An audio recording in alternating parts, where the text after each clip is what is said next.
शुरू करते हैं। पहला, बाजीराव 6 फुट ऊंचे थे, उनके हाथ भी लंबे थे, बलिष्ठ, तेजस्वी, कांतिवान, तांबई रंग की त्वचा उनके व्यक्तित्व में 4 चांद लगाती थी। न्यायप्रिय बाजीराव को सफेद या हल्के रंग के वस्त्र पसंद थे। उनके 4 घोड़े थे, नीला, गंगा, सारंगा और औलक। उनकी देखभाल वे स्वयं करते थे। पूरी सेना को वे सख्त अनुशासन में रखते थे।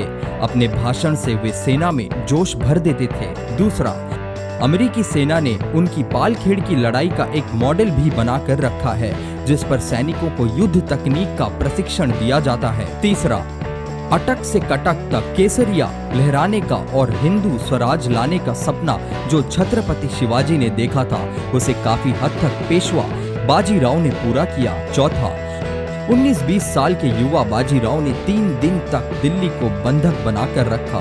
ऐसा उल्लेख भी मिलता है कि मुगल बादशाह की लाल किले से बाहर निकलने की हिम्मत नहीं हुई। यहाँ तक कि 12वां मुगल बादशाह और औरंगजेब का नाती दिल्ली से बाहर भागने ही वाला था कि बाजीराव मुगलों को अपनी ताकत दिखाकर वापस लौट गया। पांचवा, द्वितीय विश्व युद्ध में ब्रिटिश आर्मी के कमांडर रहे जनरल मॉन्टगोमरी ने भी अपनी किताब हिस्ट्री ऑफ वॉरफेयर में बाजीराव की बिजली की गति से तेज आक्रमण शैली की जमकर तारीफ की है। बाजीराव कभी हारी नहीं। वो किताब ब्रिटेन में डिफेंस स्टडीज के कोर्स में पढ़ाई जाती है। बाद में यही आक्रमण शैली द्वितीय विश्व युद्ध में अपनाई गई, जिसे ब्लिट्जक्रीग बोला गया। निजाम पर आक्रमण के एक सीन में भंसाली ने उसे दिखाने की कोशिश भी की है। छठा, बाजीराव का युद्ध रिकॉर्ड छत्रपति शिवाजी और महाराणा प्रताप से भी अच्छा माना जाता है।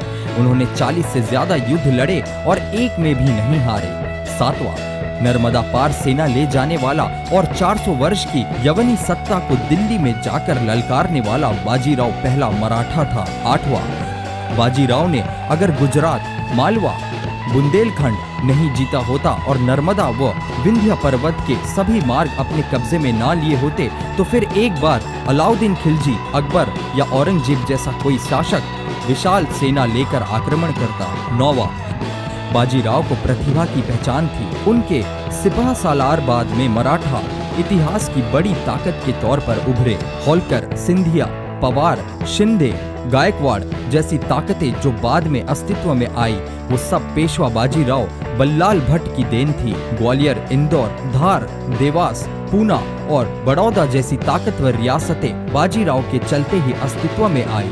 10वां, बाजीराव का निधन मालवा में ही नर्मदा किनारे रावेरखेड़ी डी में लू लगने के कारण हुआ, न कि मस्तानी की याद में। 11वां, बाजीराव पहले ऐसे योद्धा थे जिनका अपने समय में 70 से 80% भारत पर सिक्का चलता था। वे अकेले ऐसे राजा थे जिन्होंने मुगल ताकत को दिल्ली और उसके आसपास तक समेट दिया था।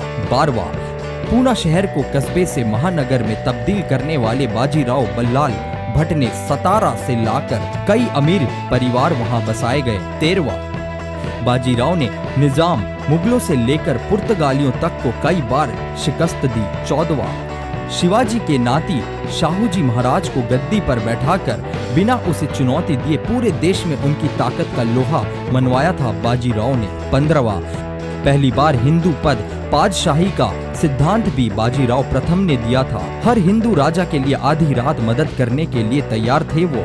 उनका एक ही लक्ष्य था, पूरे देश का बादशाह एक हिंदू हो।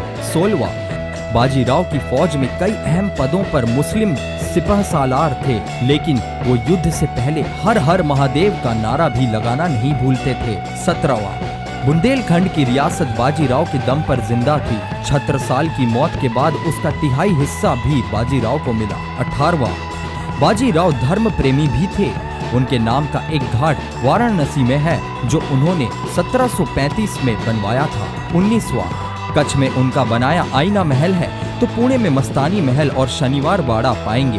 पेशवा को भव्य इमारतें बनवाने का शौक था। 20वां, दिल्ली पर आक्रमण उनका सबसे बड़ा साहसिक कदम था। वो अक्सर छत्रपति शाहू से कहते थे कि मुगल साम्राज्य की जड़ों यानी दिल्ली पर आक्रमण किए बिना मराठों की ताकत को बुलंदी पर पहुंचाना मुमकिन नहीं और दिल्ली को तो मैं कभी भी कदमों पर झुका दूंगा। 21वां, धीरे धीरे बाजीराव ने महाराष्ट्र को ही नहीं अधिकांश पश्चिम भारत को मुगल आधिपत्य से मुक्त करा दिया। फिर उसने दक्कन का रुख किया। निजाम जो मुगल बादशाह से बगावत कर चुका था, एक बड़ी ताकत था। कम सेना होने के बावजूद बाजीराव ने उसे कई युद्धों में हराया और कई शर्तें थोपी। बुंदेलखंड में मुगल सिपाहसालार मोहम्मद बंगश को हराया। 22वां 1728 से 1735 के बीच पेशवा ने कई युद्ध लड़े। पूरा मालवा और गुजरात उनके कब्जे में आ गया। बंगश, निजाम जैसे कई बड़े सिपाहसालार पस्त हो चुके थे। औरंगजेब के वंशज और 12वें मुगल बादशाह मोहम्मद शाह को रंगीला कहा जाता था, जो कवियों जैसी तबीयत का था। जंग लड़ने की उसकी आदत में जंग लगा हुआ था। कई मुगल सिपाहसालार विद्रोह कर रहे थे। उसने बंगश को हटाकर जय सिंह को भेजा, जिसने बाजीराव से हारने के बाद उसको मालवा से चौथ वसूलने का अधिकार दिलवाया था। 23वां पेशवा 12 नवंबर 1736 को पुणे से दिल्ली की ओर कूच किया। मुगल बादशाह ने आगरा के गवर्नर सादात खां को उससे निपटने का जिम्मा सौंपा। मल्हार राव होलकर और पिलाजी जादव की सेना यमुना पार करके दोआब में आ गई। मराठों से खौफ में था सादात खां। उसने 1.5 लाख की सेना जुटा ली। मराठों के पास तो कभी भी एक मोर्चे पर इतनी सेना नहीं रही थी, लेकिन उनकी रणनीति बहुत दिलचस्प थी। इधर मल्हार राव होलकर ने रणनीति पर अमल किया और मैदान छोड़ दिया। बाजीराव ने सादात खां और मुगल दरबार को सबक सिखाने की सोची। 24वां सारी मुगल सेना आगरा मथुरा में अटक गई और बाजीराव दिल्ली तक चढ़ आया। आज जहां तालकोटरा स्टेडियम है, वहां बाजीराव ने डेरा डाल दिया। 10 दिन की दूरी बाजीराव ने केवल 500 घोड़ों के साथ 48 घंटे में पूरी की, बिना रुके बिना थके। मुगल बादशाह रंगीला बाजीराव को लाल किले के इतना करीब देखकर घबरा गया। उसने खुद को लाल किले के सुरक्षित इलाके में कैद कर लिया और मीर हसन कोका की अगुवाई में 8 से 10 हजार सैनिकों की टोली बाजीराव से निपटने के लिए भेजी। बाजीराव के 500 लड़ाकों ने उस सेना को बुरी तरह शिकस्त दी। ये 28 मार्च 1737 का दिन था, मराठा ताकत के लिए सबसे बड़ा दिन। वो 3 दिन तक वहीं डेरा डाले रहा। पूरी दिल्ली को एक तरह से मराठों ने बंधक बना लिया था। 25वां दिल्ली से निजाम के अगुवाई में मुगलों की विशाल सेना और दक्कन से बाजीराव की अगुवाई में मराठा सेना निकल पड़ी। दोनों सेनाएं भोपाल में मिली। 24 दिसंबर 1737 का दिन मराठा सेना ने मुगलों को जबरदस्त तरीके से हराया। निजाम अपनी जान बचाने के चक्कर में जल्द संधि करने के लिए तैयार हो जाता था। इस बार 7 जनवरी 1738 को ये संधि दौराहा में हुई। मालवा मराठों को सौंप दिया गया और मुगलों ने 50 लाख रुपए बतौर हर्जाना बाजीराव को दिया। अगला अभियान पुर्तगालियों के खिलाफ था। कई युद्धों में उन्हें हराकर उनको अपनी सत्ता मानने पर उसने मजबूर किया। अगर पेशवा कम उम्र में दिवंगत नहीं होते तो न अहमद शाह अब्दाली या नादिर शाह हावी हो पाते और न ही अंग्रेज और पुर्तगालियों जैसी पश्चिमी ताकतें। बाजीराव का केवल 40 साल की उम्र में इस दुनिया से चले जाना देश के लिए बहुत बड़ा झटका था। दोस्तों, तो ये थी बाजीराव के बारे में 25 जानकारियाँ। आप रह गए ना दंग। अगर वीडियो आपको पसंद आई